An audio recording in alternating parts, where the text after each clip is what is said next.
नमस्कार दोस्तों, स्वागत है आपका स्टडी फॉर सिविल सर्विसेज में। फ्री वीडियो के लिए चैनल को तुरंत सब्सक्राइब कर लीजिए और नोटिफिकेशन को जरूर ऑन कर लेना। हमारा फ्री वाला टेलीग्राम ये वाला ग्रुप जरूर से जरूर ज्वाइन कर लीजिएगा। Hello everyone, welcome to study for civil services. मैं हूं भरत सैनी और आज के इस वीडियो में हम बात करेंगे टेस्ट 18 के बारे में, जो हम ईपीएफओ की 2020 एग्जाम के लिए प्रिपेयर कर रहे हैं। और अब तक हमने जो टेस्ट यहाँ पे लिए हैं उनको अभी तक बाइलिंगुअल डिस्कस किया है और आपको हर एक क्वेश्चंस को एक्सप्लेनेशन के साथ यहाँ पे प्रेजेंट किया गया है। तो चलिए अब चलते हैं, डिस्कस करते हैं आज के टेस्ट के बारे में। और आज का जो टेस्ट है यहाँ पे आपको फिर से ईपीएफओ के सिलेबस से संबंधित सभी प्रकार के क्वेश्चन मिलेंगे। और ईपीएफओ की तैयारी के लिए हमारा पेड ग्रुप चल रहा है जहां पे आपको कंप्लीट स्टडी मटेरियल और टेस्ट सीरीज प्रोवाइड करवाई जाएगी, तो उसको आप ज्वाइन कर सकते हैं। And for more information you can contact our here. इसके अलावा बात करते हैं स्टडी फॉर सिविल सर्विसेज के फ्री टेलीग्राम ग्रुप की, जहां पे आपको जितना भी कंटेंट फ्री प्रोवाइड कराया जाता है उसका नोटिफिकेशन जो है वो मिल जाएगा। अब बात करते हैं पहले क्वेश्चन की, जो यहाँ पे पूछा गया है। पहला क्वेश्चन है that which of the following statements are correct about Bharat net project. तो जो भारत नेट प्रोजेक्ट है उसके बारे में हमें सही स्टेटमेंट जो है वो यहाँ पे चुनना है। पहला स्टेटमेंट दिया गया है कि ये एक टेलीकॉम इंफ्रास्ट्रक्चर प्रोवाइडर प्रोजेक्ट है जिसको चलाया गया है by the government of India under the department of telecommunication. तो कौन से डिपार्टमेंट के अंडर चलाया गया है? डिपार्टमेंट ऑफ टेलीकम्युनिकेशन के under by the government of India. और ये प्रोजेक्ट है एक काइंड ऑफ टेलीकॉम प्रोजेक्ट। तो यहाँ पे स्टेटमेंट नंबर 1 जो है वो करेक्ट है। Then second one is Bharat net is the world's largest rural broadband connectivity programme. अर्थात गांवों को या ग्रामीण क्षेत्रों तक ब्रॉडबैंड कनेक्टिविटी पहुंचाना इसका मकसद है। तो ये दुनिया का सबसे बड़ा रूरल ब्रॉडबैंड कनेक्टिविटी प्रोग्राम है। ये स्टेटमेंट भी यहाँ पे सही है। Then third one is it is built under the make in India initiative with no involvement of foreign companies. तो ये मेक इन इंडिया के तहत बनाया गया है। क्या ये बात सही है? तो again this statement is also correct. तो यहाँ पे आपको फर्स्ट, सेकेंड और थर्ड स्टेटमेंट जो है वो सही मिलते हैं। तो इस प्रश्न का सही उत्तर हुआ ऑप्शन नंबर सी। उसके बाद चलते हैं अब नेक्स्ट क्वेश्चन पे, जहां पे पूछा गया है अबाउट द आसियान कंट्रीज। तो आसियान देशों के बारे में जब हम बात करते हैं तो यहाँ पे एक स्टेटमेंट दिया गया है that India is a member of this association. तो इंडिया जो है वो आसियान ग्रुप्स का, या फिर आप कह लीजिए आसियान जो एसोसिएशन है उसका एक मेंबर नहीं है। This is a association of south east Asian Nations. तो ये साउथ ईस्ट एशियन नेशन जो है उनका एक ग्रुप है, इसमें भारत एक सदस्य नहीं है। तो ऑप्शन नंबर 3 तो यहाँ पे कैंसिल हो जाता है। इसके अलावा बाद में आंसर में ऑप्शन बचते हैं। The first one is it is by annual meeting held by the members of the ASEAN in the relation to economic, political, security and socio-cultural development of Southeast Asian countries। अब आप एक काम कीजिए, comment section में आप मुझे ये बताइए कि आसियान जो देश हैं उसमें कितने नंबर ऑफ कंट्रीज आपको मिलेंगे, और इसके अलावा उन कंट्रीज में कौन कौन सी कंट्रीज जो ऐसी हैं जिनके साथ भारत का बॉर्डर है, ये बताइए। तो ये आप कमेंट सेक्शन में बताइएगा। इसके अलावा सेकंड स्टेटमेंट यहाँ पे है the theme for the summit was cohesive and responsive ASEAN. अर्थात एकजुट और उत्तरदायी आसियान इसका विषय रहा। तो यहाँ पे स्टेटमेंट नंबर 1 और 2 जो है वो करेक्ट है। तो इस बिहाफ पे इस प्रश्न का सही उत्तर जो है वो हुआ डी। उसके बाद प्रश्न आता है अबाउट दी कैबिनेट मिशन। तो कैबिनेट मिशन का उद्देश्य क्या था, ये प्रश्न में पूछा गया है। तो सबसे पहले बात करते हैं कि जो ये मिशन आया था इसका मेन मोटिव था to obtain an agreement with the Indian leaders as to framing of a constitution of India. तो भारतीय नेताओं के साथ मिलकर उनके साथ बात कर कर एक भारत के लिए संविधान बनाना। परंतु जो कैबिनेट मिशन, जब उसको बाद में आगे हम बात करेंगे कि कैबिनेट मिशन के बाद आगे किस प्रकार से इंडियन कॉन्स्टिट्यूशन की बात आगे बढ़ती है, लेकिन किस प्रकार इसकी सफलता या असफलता जो है वो भारत में रही, वो भी हम यहाँ पे डिस्कस करेंगे। तो इसका मेन मकसद था कि भारतीय नेताओं के साथ मिलकर इस समझौते को और भारतीय संविधान को एक प्रारूप देना। इसके अलावा फर्स्ट स्टेटमेंट यहाँ पे है कि मिशन ने 3 स्तरों वाले भारत के लिए एक जटिल प्रणाली प्रस्तावित की, जहां पे प्रोविजंस अर्थात जो प्रांत थे वो थे, इसके अलावा प्रांत के समूह थे और केंद्र शासित प्रदेश थे। तो ये 3 जगहों पे या फिर 3 लोकेशंस के अंदर या फिर 3 टुकड़ों के अंदर भारत का जो आप ये कह सकते हैं रूल करने का जो एक प्रोसेस था उसको यहाँ पे डिवाइड करने का ट्राई किया गया, या इस प्रकार की एक 3 टायर स्ट्रक्चर जो है वो भारत को दिया गया इसके थ्रू, या इसका उद्देश्य था। इसके अलावा ग्रुपिंग ऑफ प्रोविजंस भी इसका एक यहाँ पे मेन मकसद रहा था। तो यहाँ पे 1, 2 और जो इसके अलावा यहाँ पे 4 स्टेटमेंट है ये सही है। Third one is saying that assigning dominion status to India within the British Commonwealth. तो भारत को डोमिनियन स्टेटस देने की बात, अर्थात पूर्ण आजादी नहीं बल्कि डोमिनियन स्टेटस। लेकिन कैबिनेट मिशन का जो मकसद था वो ये नहीं था कि भारत को डोमिनियन स्टेटस दिया जाए। तो यहाँ पे थर्ड जो है वो रॉन्ग है। तो 1, 2 और 4 इसका सही उत्तर होगा। तो इस बिहार पे इसका सही उत्तर है ए। उसके बाद नेक्स्ट क्वेश्चन आता है अबाउट दी वुड्स डिस्पैच। तो हमें इसके बारे में सही स्टेटमेंट चुनना है। तो सबसे पहले वुड्स डिस्पैच जो 1854 के अंदर लाया गया था, इसको भारत के अंदर जो इंग्लिश एजुकेशन है उसका मैग्ना कार्टा कहा जाता है। ये याद रखिएगा कि इंग्लिश एजुकेशन के लिए भारत के अंदर जो इंग्लिश एजुकेशन है उसके लिए मैग्ना कार्टा किसको कहा जाता है, वो कहा जाता है 1854 के वुड्स डिस्पैच को।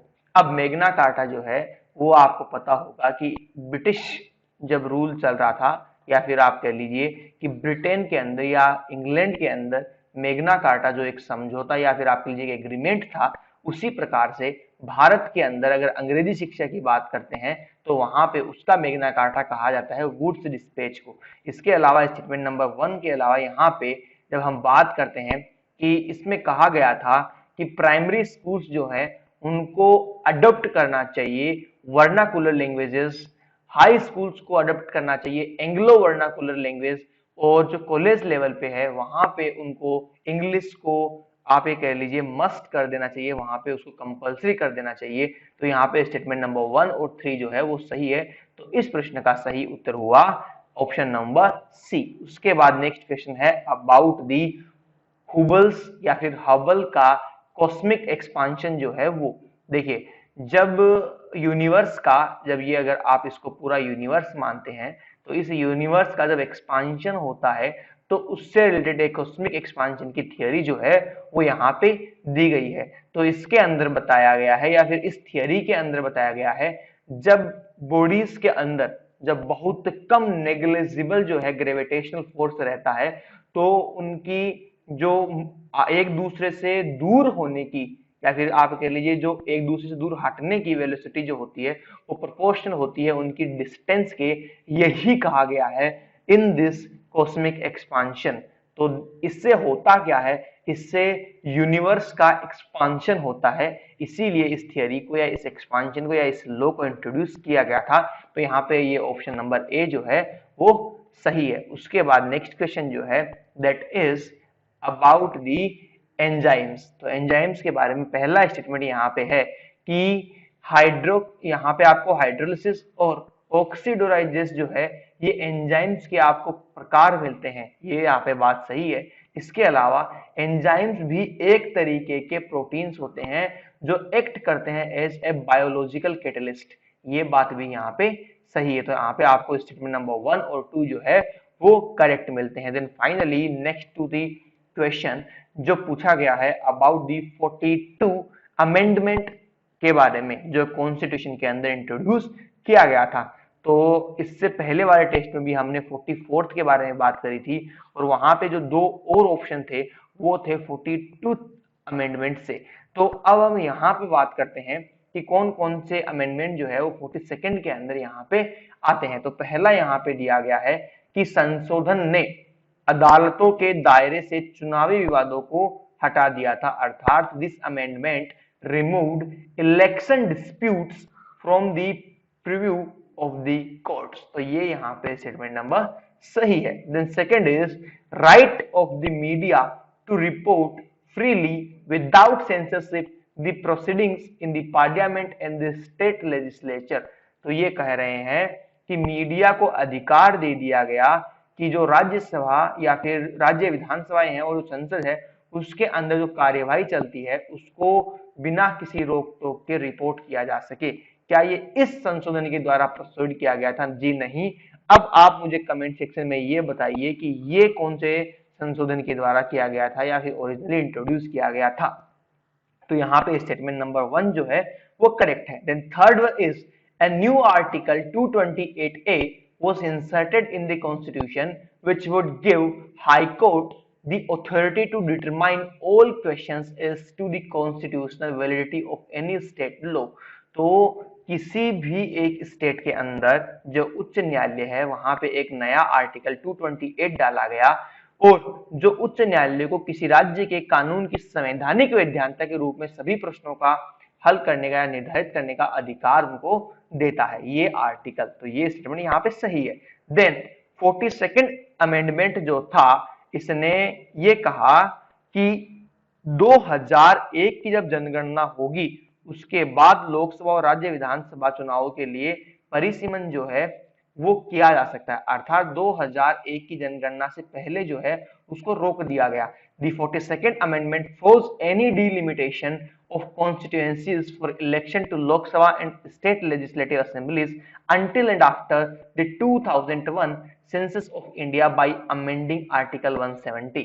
तो जो 170 था आर्टिकल नंबर उसके अंदर इसको संविधान संशोधित किया गया था। और ये देखिए कि यहाँ पे कहा क्या गया था कि भारत की 2001 की जो जनगणना है उसके बाद लोकसभा और राज्य विधानसभा चुनावों के लिए निर्वाचन क्षेत्रों के किसी भी परिसीमन को रोक दिया जाएगा। अब अगर हमें परिसीमन करना है तो संविधान के अंदर संशोधन करना होगा। तो ये इस प्रकार से यहाँ पे कहा गया है। तो ये यहाँ पे स्टेटमेंट नंबर 1 और 3 और 4 यहाँ पे करेक्ट है। नाउ नेक्स्ट क्वेश्चन पे चलते हैं जहां पे हमें पूछा गया है about the 8th schedule of Indian constitution, जहां पे भारतीय लेख या फिर आप कह लीजिए जो भारत की जो हमारी भाषाएं हैं आधिकारिक भाषाएं हैं उनके बारे में बताया गया है। अब उसी से संबंधित आपको कौन कौन से आर्टिकल्स जो हैं वो मिलते हैं वो यहाँ पे पूछा गया है। तो आर्टिकल नंबर 344 जो डिफाइन करता है एंड आर्टिकल नंबर 351 जिसके अंदर हिंदी के ऊपर एम्फेसिस किया गया है। तो ये दोनों आर्टिकल जो है ये हमारे जो 8th शेड्यूल है उससे संबंधित है। तो यहाँ पे ए और बी अर्थात फर्स्ट एंड सेकंड यहाँ पे सही है। तो इस प्रश्न का सही उत्तर होगा ऑप्शन नंबर सी। उसके बाद नेक्स्ट क्वेश्चन जो आता है वो आता है about the non current liabilities. देखिए लायबिलिटीज क्या होती है, वो होती है देनदारियां, जहां पे आपको जो है किसी को आपने किसी से आपने कुछ लिया है तो आपकी वो देनदारी हो गई है। अब ये पूछ रहा है कि नॉन करंट देनदारी जो है वो क्या होती है। तो it include debentures, long term loans, bonds payable, deferred tax liabilities, long term lease obligations and pension benefit obligations. तो ये कह रहा है कि आपका डिबेंचर, लंबी अवधि के लिए आपने कोई ऋण लिया है, आपने कोई जो बॉन्ड खरीदा है, आपने कई अस्थगित कर देयताएं कर रखी है, लंबी अवधि के पट्टे दायित्व और पेंशन लाभ जो है ये सब के सब किसमें आते हैं, नॉन करंट डिबेंचर के अंदर या नॉन करंट देनदारियों या लायबिलिटीज के अंदर आते हैं। देखिए अगर आपने किसी एक बैंक से लोन ले रखा है फॉर दी 15 lakhs, नाउ आपका ये लोन जो है ये आप 15 सालों के अंदर चुकाएंगे तो इसको आप नॉन करंट देनदारी के अंदर डालेंगे क्योंकि ये आपका लंबी अवधि का ऋण है। इसको आप सिर्फ एक वित्तीय वर्ष, 1 फाइनेंशियल ईयर के अंदर आप इसको जो है वो कंप्लीट नहीं कर सकते। इसीलिए non current liabilities are those liability which are not likely to be settled within 1 financial year. तो यहाँ पे स्टेटमेंट नंबर 1, 3 जो है वो करेक्ट है। अब इसका सही उत्तर हुआ ऑप्शन नंबर डी। उसके बाद प्रश्न पूछ रहा है what were the causes of the Rangpur Dhing. देखिए ये एक प्रकार का किसान विरोध था या कृषकों के द्वारा श्रमिकों के द्वारा किया गया विरोध था। जो किया क्यों गया था, क्योंकि ईस्ट इंडिया कंपनी जो थी उनके द्वारा बहुत ही ज्यादा आप ये कह सकते हैं टैक्सेस हैं या फिर रेवेन्यू जो किसानों से निचोड़ने का एक प्रोसेस जो है वो चालू कर दिया गया था। इसके विरोध में रंगपुर ढींग जो है वो विरोध के रूप में सामने आता है। इसके अलावा the tax rates were so high that the farmers found it almost impossible to pay the revenue. तो जो कर की दरें थी वो कुछ इस प्रकार थी कि राजस्व का भुगतान करना लगभग असंभव हो गया था किसानों के लिए। तो यहाँ पे स्टेटमेंट नंबर 2 और 3 जो है वो सही है, अबाउट दिस रंगपुर ढींग, तो ये इसका सही उत्तर हुआ। उसके बाद नेक्स्ट प्रश्न आता है about the dividend turnover ratio. देखिए डिविडेंड क्या होता है, अगर आपने किसी एक कंपनी के अंदर आपने इन्वेस्ट कर रखा है या फिर आपने उसके शेयर्स परचेज कर रखे हैं, तो क्वार्टरली बेसिस पे जब उस कंपनी की रिपोर्ट आती है जिसके अंदर अगर उसको बेनिफिट हुआ है, तो वो एज एंड डिविडेंड हर एक शेयर पे कुछ हिस्सा या कुछ रुपया अपने शेयर धारकों को देती है, उसको डिविडेंड हम कहते हैं। अब देखेंगे कि यहाँ पे बात किया गया है कि उसके बारे में कौन सा स्टेटमेंट जो है वो सही है। तो पहला कहा गया है it is a financial ratio that measures the efficiency of a company's use of its asset in generating sales revenue और sales income to the company.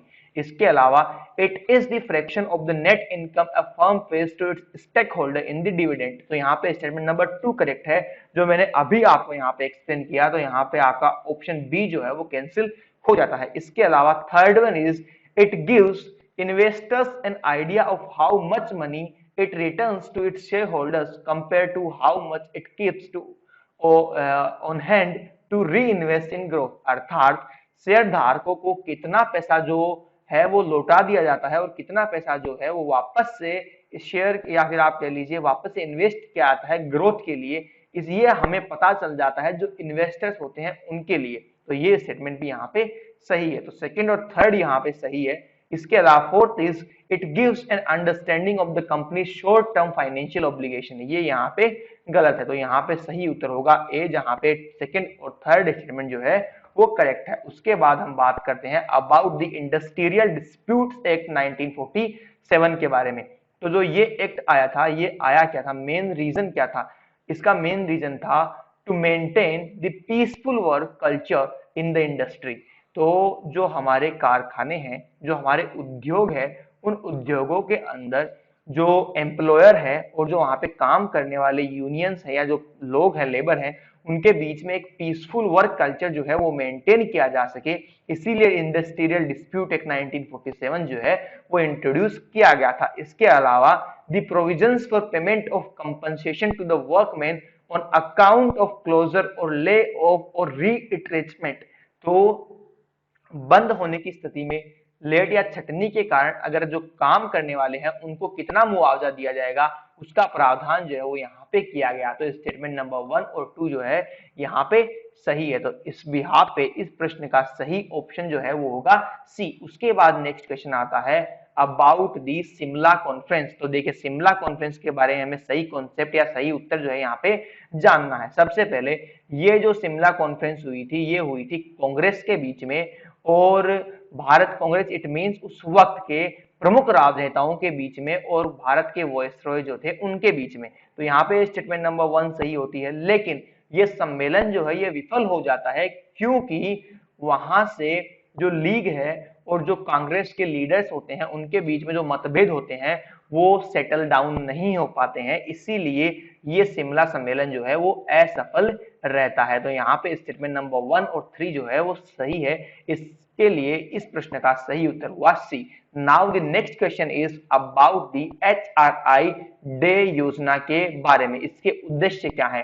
तो ये इसके बारे में जब हम बात करते हैं, सबसे पहले हम बात करेंगे कि हमारी जो विरासत है, जो हमारी हेरिटेज साइट्स हैं इंडिया के अंदर, उनको हम किस प्रकार से संरक्षित कर सकते हैं, उसके लिए इस स्कीम को जो है लॉन्च किया गया है। तो सबसे पहले यहाँ पे बात करते हैं कि भारत के विरासत शहरों को संरक्षित करने और पुनर्जीवित करने के लिए इस योजना को जो है लॉन्च किया गया। और ये विरासत के जो शहर हैं इनके अंदर सौंदर्य के, आकर्षण के और कुछ जानकारीपूर्ण काम करने के लिए और सुरक्षित वातावरण बनाने के लिए हम इस स्कीम को यूज करेंगे और ये स्कीम जो है इन सब चीजों के डेवलपमेंट को प्रोत्साहित करेगा। इसके अलावा to increase the access to the heritage sites, तो हमारी जो हेरिटेज साइट्स है वहां तक हम लोगों की रीच पहुंचा सके, वहां तक लोगों को पहुंचा सके, इसके लिए हम रोड्स को डेवलप करेंगे, वहां पर पहुंचने के लिए साधन जो है वो विकसित करेंगे, तो विरासत स्थलों तक जो हमारा इंफ्रास्ट्रक्चर है उसको बनाएंगे। तो यहाँ पे स्टेटमेंट नंबर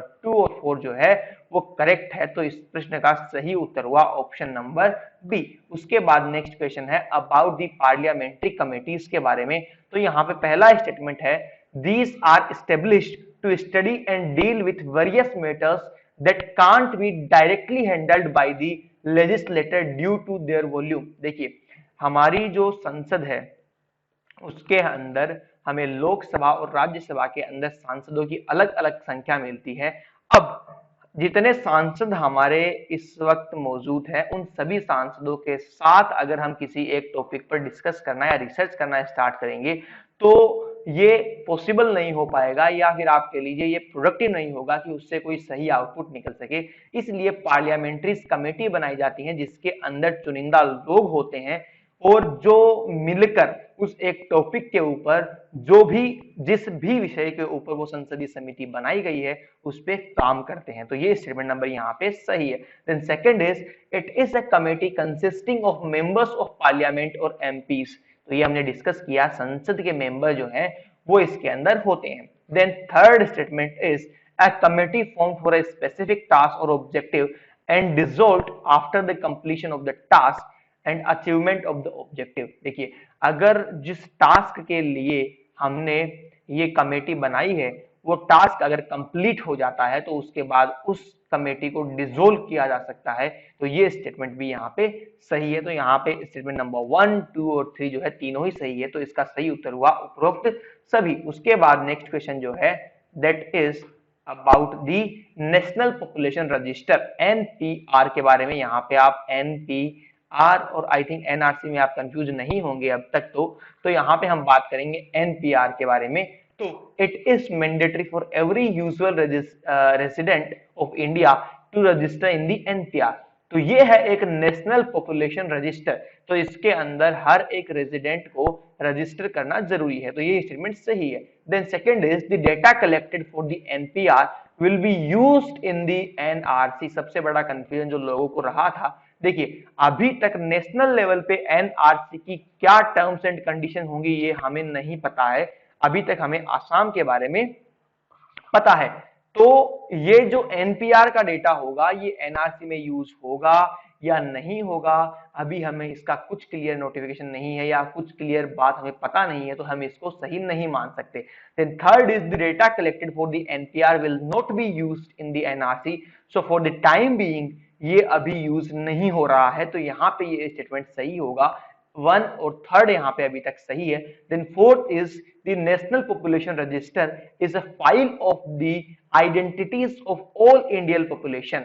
तो ये एक ऐसी फाइल है जहां पे सारे इंडियंस की आइडेंटिटी जो है वो यहाँ पे एक रजिस्टर के अंदर मेंटेन की जाएगी। तो ये भी सही है। तो यहाँ पे आपको 1, 3 और 4 जो है वो सही मिलता है, इसलिए इस प्रश्न का सही उत्तर हुआ ऑप्शन नंबर बी। उसके बाद नेक्स्ट क्वेश्चन आता है about the benefit program run by the government of India and provides a partial wage compensation to women for wage loss during childbirth। तो मातृत्व के दौरान जो मजदूरी पे जो महिलाएं काम करती है वो उस वक्त मजदूरी नहीं कर पाती है, तो उनके लिए कुछ मुआवजा जो है वो दिया जाता है मातृत्व लाभ कार्यक्रम के दौरान। तो वो उसका नाम क्या रखा गया है? तो उसका नाम है प्रधानमंत्री मातृवंदना योजना। तो इस प्रश्न का सही उत्तर है बी। उसके बाद नेक्स्ट प्रश्न आता है that next question is about the Newton's third law of motion, जो आई थिंक आप में से सबको पता होगा that every action there is an equal and opposite reaction. हर एक क्रिया की बराबर की आपको एक समान विपरीत प्रतिक्रिया मिलेगी। अगर आपका फोर्स F इस तरफ आपने अगर लगाया है तो उसकी प्रतिक्रिया आपको भी F इस साइड मिलती है। इसको हम बोलते हैं क्रिया का प्रतिक्रिया, या फिर आप कह दीजिए Newton's third law of motion. तो इसका प्रश्न का सही उत्तर हुआ option number C. Now moving to the next question which is one word substitution. And पहला यहाँ पे कहा गया है a government run by the nobility or the rich and the elite people। एक ऐसी सरकार जो एलाइट पीपल्स के द्वारा रन करी जाती है, जो उच्च वर्ग के लोगों के द्वारा चलाई जाती है, उसको हम वन वर्ड में क्या कहेंगे, उसको हम कहेंगे एरिस्टोक्रेसी। तो यहाँ पे ए ऑप्शन जो है वो इसके लिए सही होगा। Then next question is about the idiom and phrase, और वहां पे पूछा गया है asleep at switch, asleep at the switch, it means not to be alert on opportunity। जब मौका आया उस वक्त हम अलर्ट नहीं थे, उस वक्त हम सोए हुए थे। तो यहाँ पे ऑप्शन नंबर ए जो है वो करेक्ट होगा इस प्रश्न के लिए। तो हमने यहाँ पे अब तक 20 प्रश्नों को डिस्कस किया और most of the syllabus cover करने की ट्राई करी। अब आप ये बताइए कमेंट सेक्शन में कितने प्रश्न आपके सही हुए हैं, कितने गलत हुए हैं, और आपको क्या इंप्रूवमेंट यहाँ पे चाहिए और कौन कौन से टॉपिक्स अब आप आगे और पढ़ना चाहेंगे। So thank you for watching this video. Please do like this video, share this video, subscribe channel. Thank you. Bye bye.